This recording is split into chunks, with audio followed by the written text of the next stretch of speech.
Kiai Haji Maksum Jauhari adalah legenda di Pondok Pesantren Lirboyo Kediri.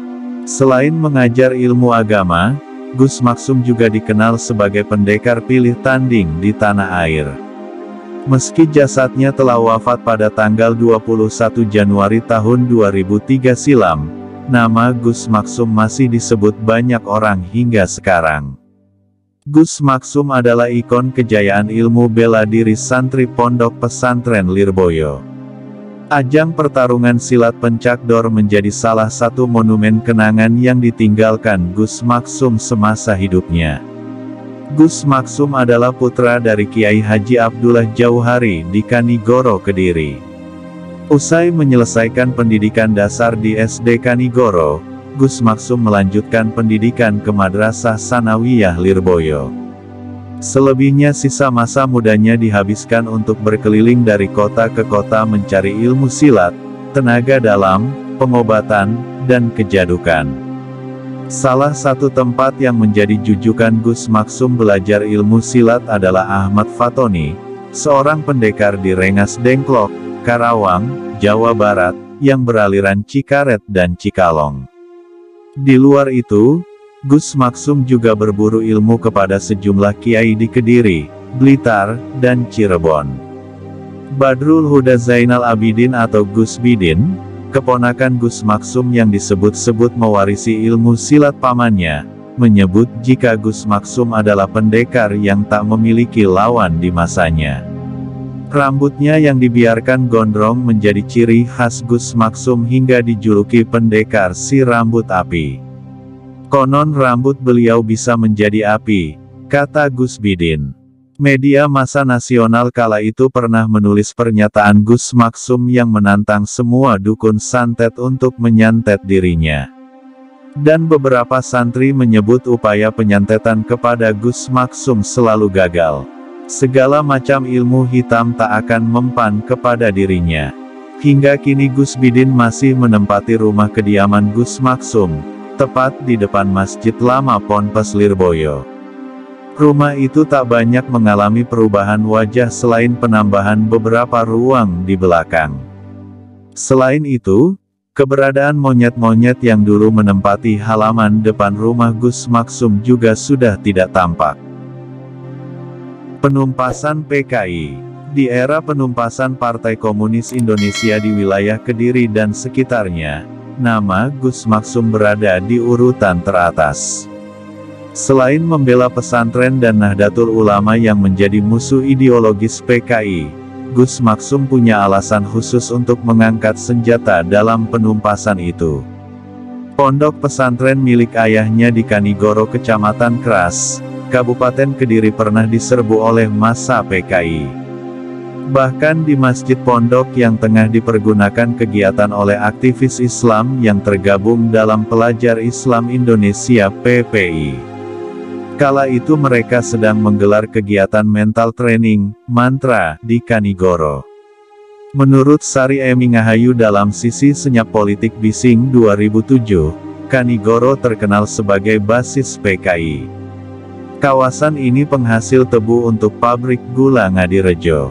Buruh tani di sana kebanyakan berafiliasi dengan Barisan Tani Indonesia, BTI. Di masa itu, gerakan dan mobilisasi partai politik makin meningkat, baik berupa kampanye maupun pawai.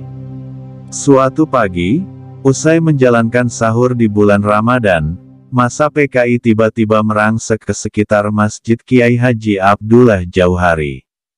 Mereka menyisir perumahan warga untuk mencari peserta PII yang menginap di rumah warga.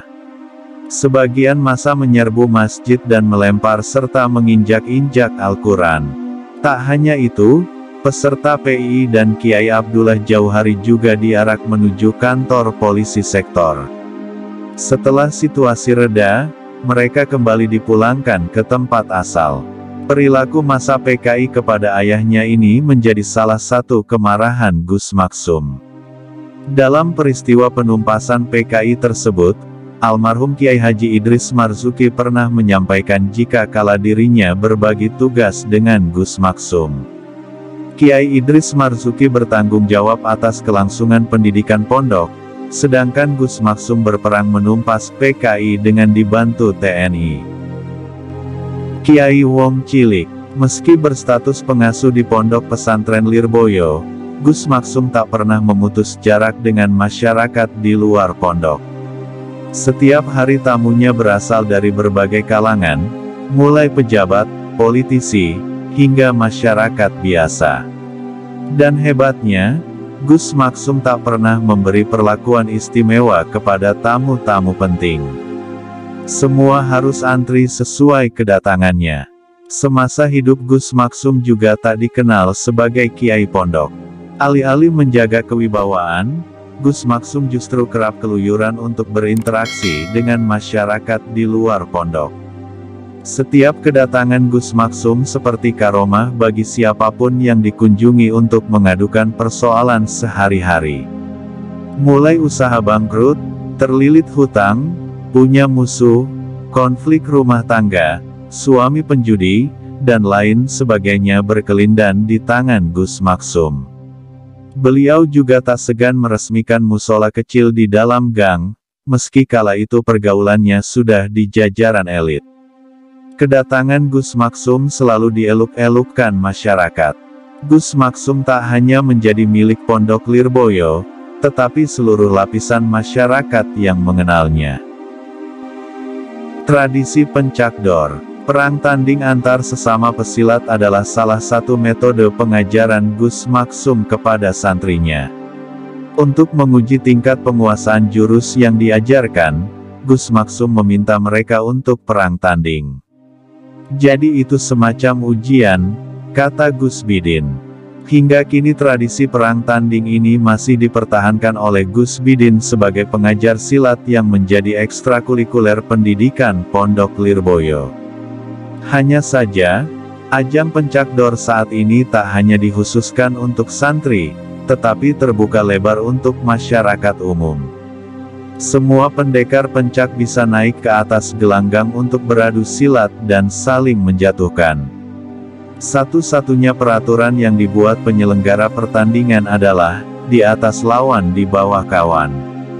Artinya, tak boleh ada dendam di luar gelanggang meski sebelumnya terlibat adu jotos yang sangat keras.